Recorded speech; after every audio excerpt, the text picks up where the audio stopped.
하나님께서 우리에게 주시는 말씀은 구약성경 스바냐서 1장 12절에서 1장 12절 그리고 3장 17절의 말씀입니다. 구약성경 스바냐 1장 12절과 3장 17절의 말씀입니다. 구약성경 1306쪽에 있습니다. 구약성경 스바냐 1장 12절 그리고 3장 17절의 말씀을 봉독하겠습니다. 그때에 내가 예루살렘에서 찌꺼기같이 가라앉아서 마음속에 스스로 이르기를 여호와께서는 복도 내리지 아니하시며 화도 내리지 아니하시리라 하는 자를 등불로 두루 찾아 벌하리라. 스바냐 3장 17절의 말씀입니다. 너의 하나님 여호와가 너의 가운데 계시니 그는 구원을 베푸실 전능자이시라. 그가 너로 말미암아 기쁨을 이기지 못하시며 너를 잠잠히 사랑하시며 너로 말미암아 즐거이 부르며 기뻐하시리라 하리라. 아멘. 하나님의 말씀입니다. 올해 우리 교회의 표어는 요한복음 15장 11절의 말씀 기쁨을 충만하게 하리라입니다. 교우들 가운데 요즘 별로 웃을 일이 없다고 말씀하시는 교우들을 종종 듣습니다. 삶에도 기쁨이 없고 신앙생활에도 활력이 없는 삶을 살아가는 때가 많다는 것이지요.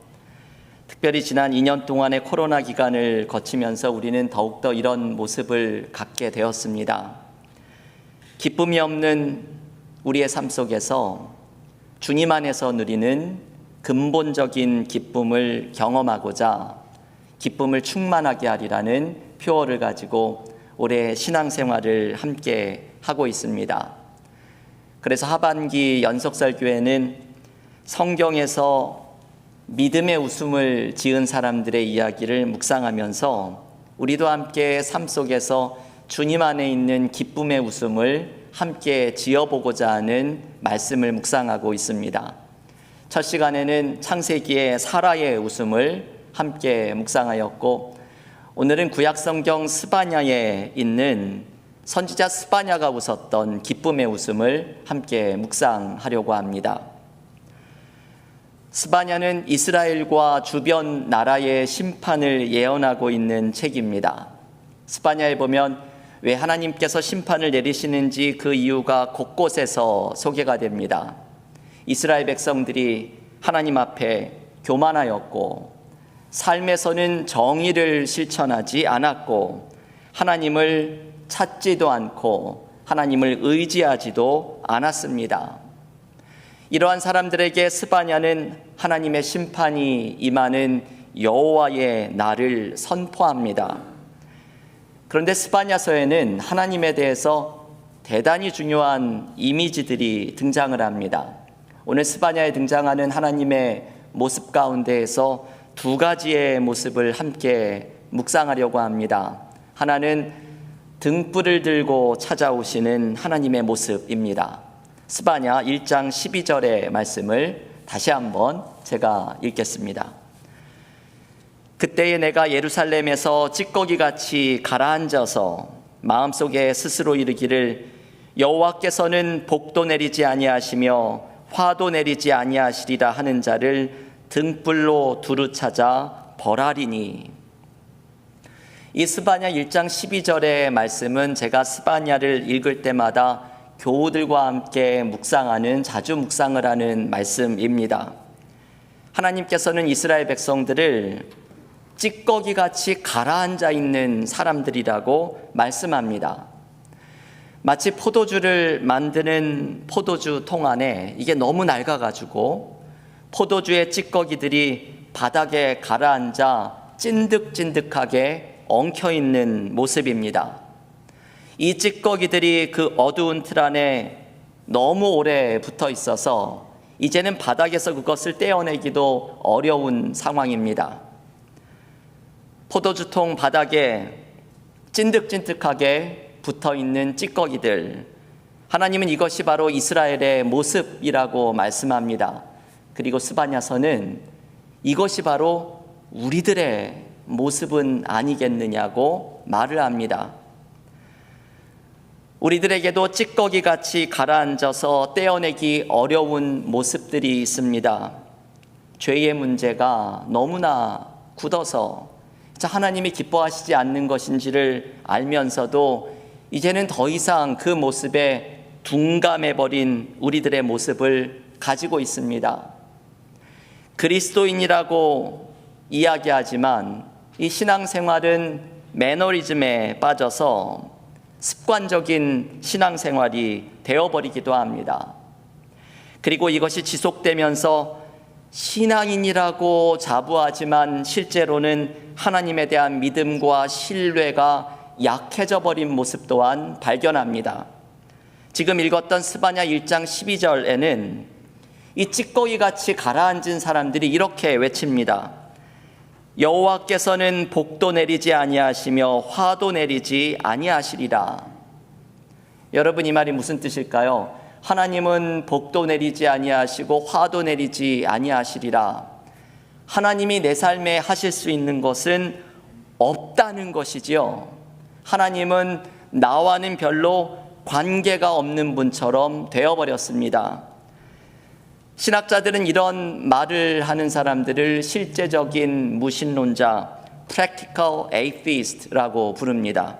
이 무신론자, atheist라는 말은 하나님이 없다고 생각하는 사람이지요. 그런데 그리스도인들 중에서도 하나님을 믿는다고 하면서도 지금 이 1장 12절의 말씀처럼 하나님은 복도 내리지 않으시고 화도 내리지 않으시는 나하고는 관계가 없는 분처럼 생각하는 사람이 있습니다. 이런 사람들은 믿는다고는 하지만 실제적인 면에서는 무신론자와 다름이 없다는 것이죠. Practical Atheist의 모습을 가지고 있다고 말할 수 있습니다. 뜨거웠던 신앙이 찌꺼기같이 가라앉아서 이제는 하나님에 대한 믿음이 약해져 버린 상황입니다. 여러분, 우리는 우리의 신앙을 돌아보아야 합니다. 코로나 팬데믹의 기간 동안 우리의 신앙생활이 많은 어려움을 맞이하였습니다. 온라인 예배에 익숙해지다 보니 어느덧 주일에 교회에 나와서 주일 성수를 한다는 것은 하나의 선택사항처럼 되어버렸습니다. 예배의 습관이 약해지고 하나님과의 관계를 위해 노력하는 모습은 소홀해졌습니다. 우리의 신앙생활의 모습이 찌꺼기같이 무기력하게 바닥에 가라앉은 이스라엘 백성들과 같은 모습이 아닌지를 돌아보아야 합니다. 그런데 여러분, 이렇게 찌꺼기 같은 우리의 모습을 보여준 후에 스바냐는 특별한 하나님의 모습을 가르쳐 줍니다. 지금 읽은 1장 12절 말씀의 마지막에 등불로 두루 찾아 벌하시는 하나님의 모습입니다. 이게 스바냐가 전해주는 하나님에 대한 아주 기가 막힌 이미지입니다. 어두운 포도주 틀 바닥에 찌꺼기같이 들러붙어 있는 사람들을 하나님께서 등불을 밝혀서 찾아오신다고 말씀합니다. 우리가 아무리 나의 어둠 속에 숨어도, 나의 죄의 어둠 속에 가라앉아 있으려고 해도 하나님은 등불을 밝혀서 우리를 찾아내십니다. 하나님을 향한 믿음이 시들해져서 바닥에 웅크리고 있는 우리들을 하나님은 등불을 비치며 찾아오십니다. 삶의 절망과 어려움 속에 그 어둠 가운데 무기력하게 바닥에 앉아 있는 우리들을 하나님은 등불을 밝혀내셔서 찾아내십니다. 이 하나님의 찾아오심은 스바냐에게는 하나님의 심판을 의미하지만, 여러분 가만히 생각을 해보면 이 하나님의 찾아내심이 우리에게는 회복의 기회가 됩니다. 하나님이 우리에게 찾아오실 때 우리에게는 희망이 있기 때문입니다. 요즘 수요일마다 에스겔의 말씀을 함께 묵상하고 있습니다. 이번 주 수요일이 에스겔 묵상의 마지막 시간인데요. 올해 이 에스겔의 말씀을 꼼꼼히 묵상을 하면서 아주 특별한 은혜를 경험하였습니다. 에스겔서는 이스라엘 백성들의 모든 비극의 시작이 하나님의 임재가 그들의 삶에서 떠나는 것으로부터 시작이 되었다고 말합니다. 그리고 에스겔이 말하는 회복의 의미는 하나님의 임재가 다시 이스라엘 백성들에게 돌아와서 그 하나님의 영광의 임재 앞에 서는 것이 회복의 시작이고 가장 중요한 본질적인 것이라고 말을 합니다. 여러분, 오늘 이 스바냐와 같은 말씀이죠. 우리의 어둠 속에 웅크리고 있는 나에게 하나님이 등불을 밝혀 찾아오시는 것이 회복의 시작입니다. 교우 여러분, 오늘 예배의 시간 하나님께서 우리를 찾아오실 것입니다.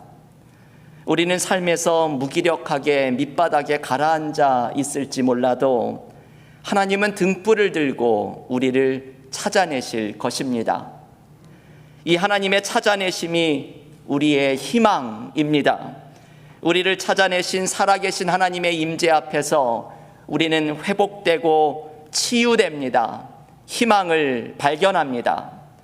오늘 우리의 삶으로 찾아오시는 살아계신 하나님을 만나면서 새로운 소망과 회복의 은혜를 경험하는 믿음의 교우들이 되시기를 간절히 기원합니다.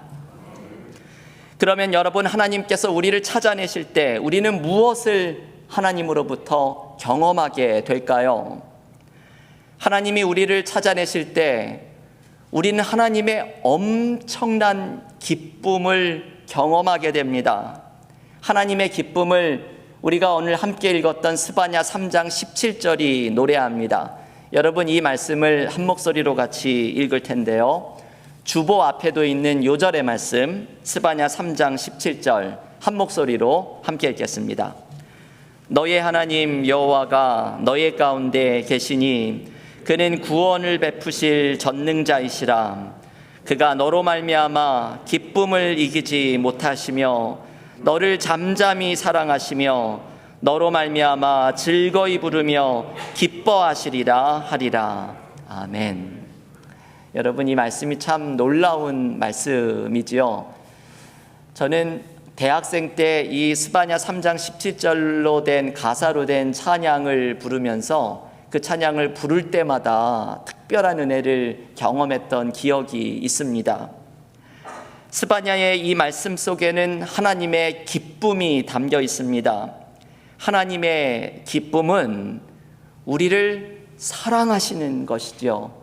우리를 사랑하시는 것이 하나님의 엄청난 기쁨의 이유입니다. 그가 너로 말미암아 기쁨을 이기지 못하시며 너를 잠잠히 사랑하시며 너로 말미암아 즐거이 부르며 기뻐하시리라. 하나님께서 우리를 너무나 사랑하시는 것이 하나님의 기쁨의 이유입니다. 제가 교우들 가정에 신방을 가서 말씀을 나누다 보면 삶에 참 어려운 일들도 있고 기도의 제목들도 나누시다가 얼굴이 갑자기 빛나는 순간들이 있습니다. 대부분 손주 이야기들 하실 때 그러시지요. 이 손주 이야기만 시작하면 막 기뻐가지고 어쩔 줄 몰라 하시는 모습들이 있습니다. 어떤 교우들께서는 이 손주의 사진을 너무 자랑하니까 옆에 있는 교우가 이제 손주 사진 보여줄 거면 10불씩 내라. 그러면 돈을 내고서라도 사진을 보여주면서 자랑을 하려고 하십니다. 우리가 손주들을 보면서 너무나 사랑스럽고 예뻐서 어쩔 줄 몰라 하는 것처럼 이 스바냐 3장 17절은 하나님께서 우리를 그렇게 바라보신다고 말씀을 합니다. 사랑의 눈으로 우리를 바라보시면서 우리를 사랑하시는 것이 하나님의 기쁨임을 가르쳐 줍니다. 이 하나님의 사랑을 발견할 때 우리에게는 회복이 일어납니다. 나를 사랑하시는 하나님의 기쁨을 느낄 때에 그 찌꺼기같이 달라붙어 있는 어둠에서 우리는 일어설 수 있게 됩니다. 조연 기자가 쓴 나를 찾아 떠나는 여행이라는 책에는 하나님을 만난 한 수도사의 이야기를 소개합니다. 이분이 깊은 기도 가운데 하나님을 경험을 하였는데 마치 무한대의 시간 속에서 하나님을 직관적으로 경험하는 듯한 신비로운 체험을 합니다. 그런데 이분이 하나님을 만나고 보니 오늘 스바냐의 말씀처럼 얼마나 자신을 사랑하시는지를 발견합니다. 이 수도사의 말을 들어보십시오. 하나님의 동작 하나하나가 사랑이 타는 듯 했습니다. 하나님은 내가 어떤 모습이든지 상관하지 않으시는 모습이었습니다. 내가 사랑스러워 견딜 수 없어 하는 모습이었습니다. 하나님은 지금껏 내가 생각했던 사랑과는 비교할 수 없는 사랑이었습니다. 내가 모든 이론과 관념에서 벗어나 하나님과 사랑의 현존을 체험하면 하나님이, 사랑이 모든 것을 해결해 줍니다. 여러분이 마지막 표현이 참 좋지요. 하나님의 사랑이 모든 것을 해결해 줍니다. 하나님이 우리를 견딜 수 없이 사랑하시는 그 모습을 경험하면 하나님의 사랑이 모든 것을 해결해 줍니다. 여러분, 하나님의 사랑을 경험하면 우리의 삶의 모든 문제가 풀립니다. 하나님의 사랑을 체험하면 우리의 삶의 상황이 아무리 우리를 뒤흔들지라도 하나님 안에 있는 기쁨이 찾아옵니다. 우리는 나를 사랑하시는 하나님의 기쁨 속에서 기쁨을 발견합니다. 우리를 너무나도 사랑하시는 하나님의 기쁨을 깨닫는 순간 나의 삶의 상황에 흔들리지 않는 기쁨이 찾아옵니다. 창조주 하나님이 나를 사랑하시고 나를 책임지시고 나를 돌보시는 분임을 깨닫는 순간 우리는 삶의 소망을 발견합니다. 그리고 우리는 하나님의 사랑 속에서 죽음을 넘어서는 희망을 발견합니다. 이번 주에 생사의 갈림길에 계시는 한 분을 여러 번 신방을 갔습니다. 신방을 가서 기도를 드릴 때마다 이 기도가 임종 기도가 되지 않을까 하는 마음으로 기도를 드렸습니다. 여러분, 그러한 상황이 되면 우리는 어떤 기도를 드려야 할까요? 다른 기도가 없습니다. 우리가 드릴 수 있는 기도는 사랑의 하나님이 우리와 함께하고 계심을 의지하는 기도뿐입니다. 오늘 스바냐 3장 17절도 이렇게 시작을 합니다. 너희 하나님 여호와가 너희 가운데 계시니, 우리를 사랑하셔서 어쩔 줄 모르시는 하나님이 우리와 함께하고 계십니다. 생사의 고비 가운데 삶의 마지막 순간을 내어시는 그 순간이 찾아올 때 우리는 사랑의 하나님이 나와 함께하고 계심을 의지해야 합니다. 시편 23편에 나오는 말씀처럼 내가 사망의 음침한 골짜기로 다닐지라도 해를 두려워하지 않을 것은 주께서 나와 함께 하심이라. 사랑의 하나님이 죽음의 순간에도 나와 함께 하신다는 것이 죽음의 두려움을 넘어서는 소망입니다.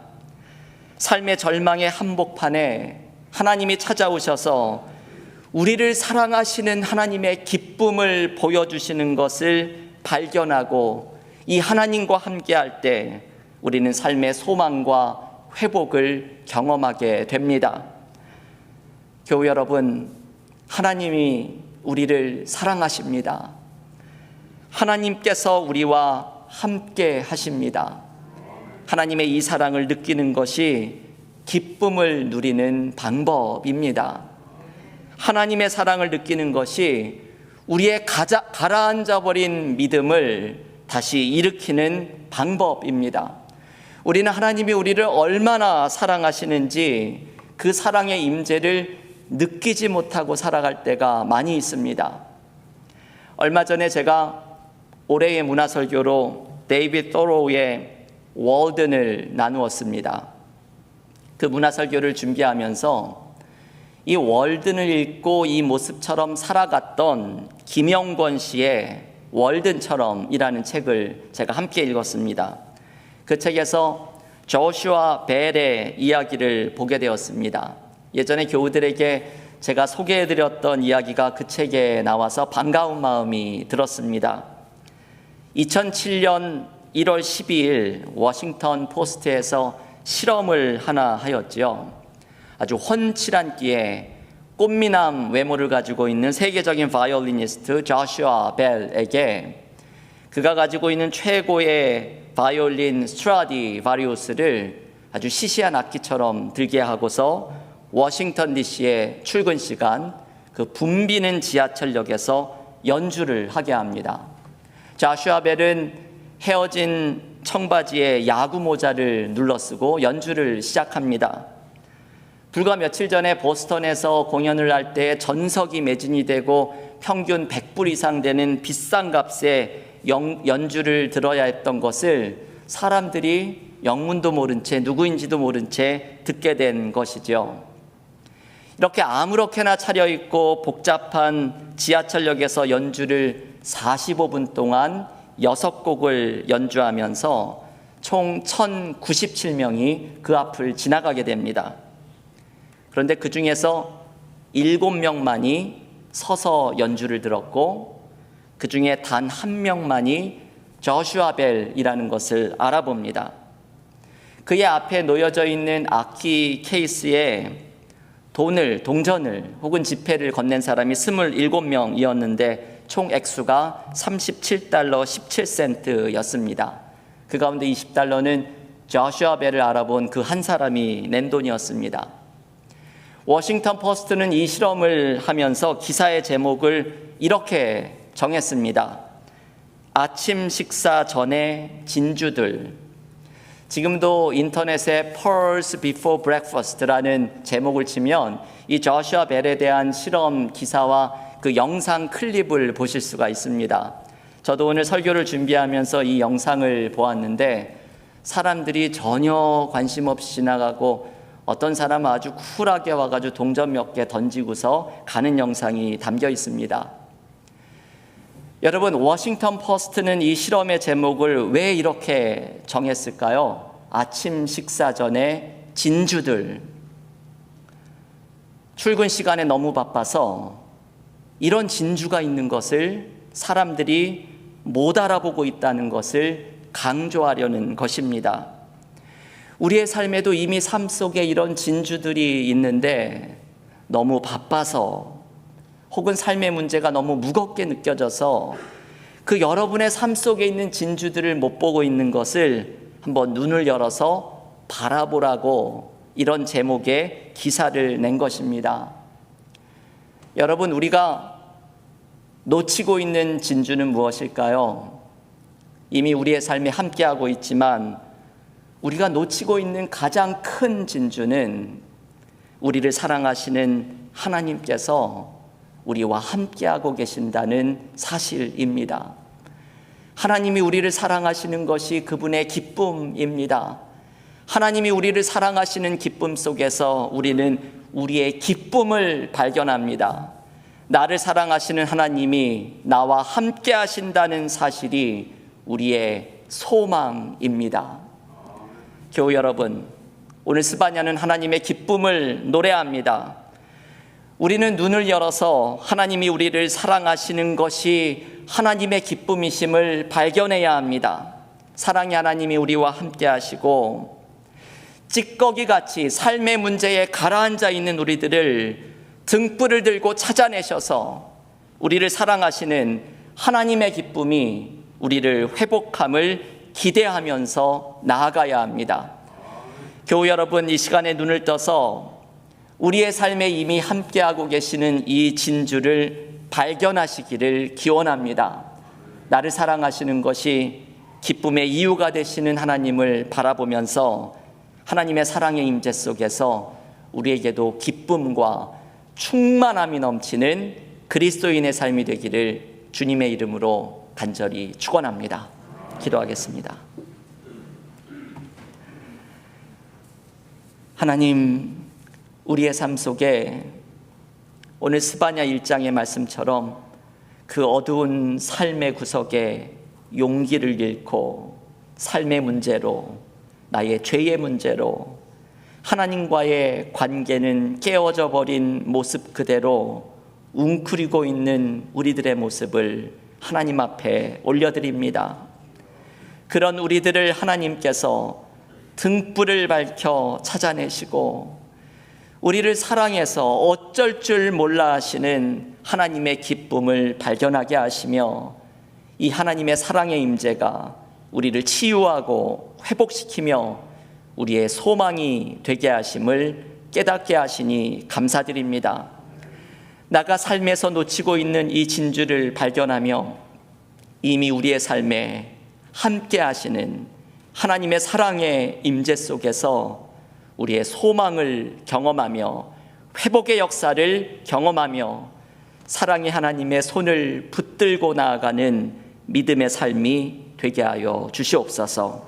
예수님의 이름으로 기도하옵나이다. 아멘. 다 함께 새 찬송가 304장 찬양하겠습니다.